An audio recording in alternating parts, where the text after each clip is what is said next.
Bodega, part tres, or tre, I don't know how you say it. Tres.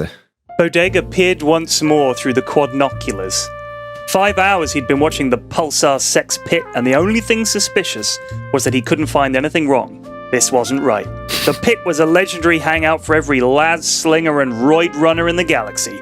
Most of what could loosely be termed his compadres used this very spot to reminisce, catch up, and do business. This time it was different. It was Hurk-Burk's Burkday, a very special day for the Burkian people when they celebrated the day they were born. Bodega wondered why, in his experience, humans never celebrated this occasion, but he didn't give a flying crump for it himself. Flarvit, he muttered, firing up the tear cycle and zipping down to the pit. He couldn't pass up the chance to see everybody, even if it did feel suspiciously innocent. Too innocent. Like way too innocent. 100% chance shit was going down here for that very reason. Guaranteed. 100%. Parking up, he ran a quick mental sit rep. Las gun, cocked and loaded, naturally. Jetpack, ready to rock. Scram boots, pumped to the max. Grabby, spring wound tighter than a Spaloopian's love pouch. Grabby! Hang on a second. Just read that sentence again. Go through this adventure again. One of the comments I did read, P. Flax, was that you need to take it a little bit more slowly so we can digest. Because it's complicated. When you're reading like a sci-fi... Do you know what? It's so hard to pay attention to the gobbledygook and the actual story. Okay. It's not gobbledygook. It's lore. It's lore. Okay. Las gun, cocked and ready, naturally. Jetpack, ready to rock. Scram boots, pumped to the max. Grabby, spring wound tighter than a Spaloopian's love pouch. Love it. Shrovian knuckle duster, eager to do business with some chump's speak hole. There were more tricks up his sleeve, but Bodega was reluctant to even think about them till the time came, in case some sneaky empath was trying to get the drop on him. He took a deep breath and banged on the Quintanium door. Flarv off, said a voice from the other side.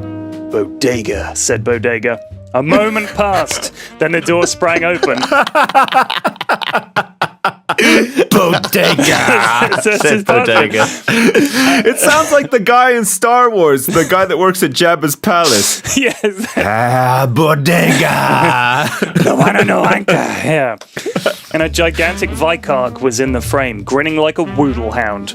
Sweet groggle. Bodega, he boomed. Come on in, pard. Not seen you for a whiles. Heh. Been busy. Where's the Burkday Burk? Down in the pit. And I mean, in the pit, said the Vikarg, grinning even more. If his grin extended any further, he was in danger of losing an ear. Bodega headed down the dank corridor into the lobby, then descended a ramp towards the deafening sound of the Pulsar Sex Pit in full flow. Music with so much bass it was causing the planet's orbit to decay. Booze so strong the toilets had to be reinforced with giga shields. And women so betitted, Bodega had to wear a quad betitted. Jesus! Fuck! Fuck me! Bodega had to wear a quantanium jockstrap to prevent any inconvenience. Oh my god. No man wants to fight with a bone on. Or at least not one that ain't squared away combat style. It's a bone on an alien race. No, a boner. He headed straight for the bar and ordered a pint of Mutart ale. No sooner had he started talking than, Bodega! Screamed the man over the music, which the DJ promptly stopped. Silence in the pit. All eyes on Bodega. Pushing through the crowd, a huge Burkian approached. Bodega. Been a while. Not seen you since maybe 2 weeks ago. Been working. Came back to wish you a happy birthday, Hurk-Burk. Well. Bodega, back in the pit, said Hurk-Burk, grinning. People sure were smiling a lot, thought Bodega. Too much. Too much smiling. Ain't no call for all this grinning and smiling. It ain't usual. We were hoping you'd come back. Me, Squiddles, Rhombus, Treg, and, you remember this guy, right? A huge man in a yellow jumpsuit stepped forward. Black skull mask and billowing red cape. Bodega couldn't see his face behind the mask, but he knew he'd be smiling like the rest of these humfunkers. Flav. It was a setup. The man in yellow. It was none other than Tan Blatchman, Bodega's arch nemesis. Oh my god. Not Tan Shit was Blatchman. about to get extremely Tan real Blatchman. in this place, and many people were about to be separated from the body parts they held most dear. Bodega intended to get out of this in one piece, and if that meant the end of the Pulsar Sex Pit and everybody in it, or even within sight of it, so be it. Bodega knew 3 things had to happen with the next second or he'd be toast. First, he had to distract every single person in here who was currently pointing a gun at him. The pit was full, so that was maybe 200 people. No problem. He stamped down on the button in the heel of his right boot, and waves of patented Happy Thoughts brain musher poured out of the toe and blasted everybody within 50 meters. Half of them would end up on the floor drooling. The other half would become deeply acquainted with the inside of their own eyelids and spend the next year singing a song about a little flea named Peter. Second, he needed to nail the people unaffected by the brain musher, which was anyone with half an idea about Bodega and what he was capable of, since they would have taken a dose of brain shield. That meant the 5 morons who'd set this whole thing up. Las gun holstered and no time to draw it, he needed subplans to point to named B, C, and D. Plan B was to employ the Grabby Grabber and Hurk-Burk's nuts, which he did to good effect. The Grabby Grabby shot out of Bodega's left sleeve and clamped on like a grog limpet, sending Hurk-Burk to his knees, eyes wide and mouth small. Plan C, Squittles, Rhombus, and Treg all fell to the void grenade Bodega had hidden in a molar tooth and spat into the middle of them, congealing their bodies instantly into one homogeneous lump. Finally, Plan D, deal with Blatchman.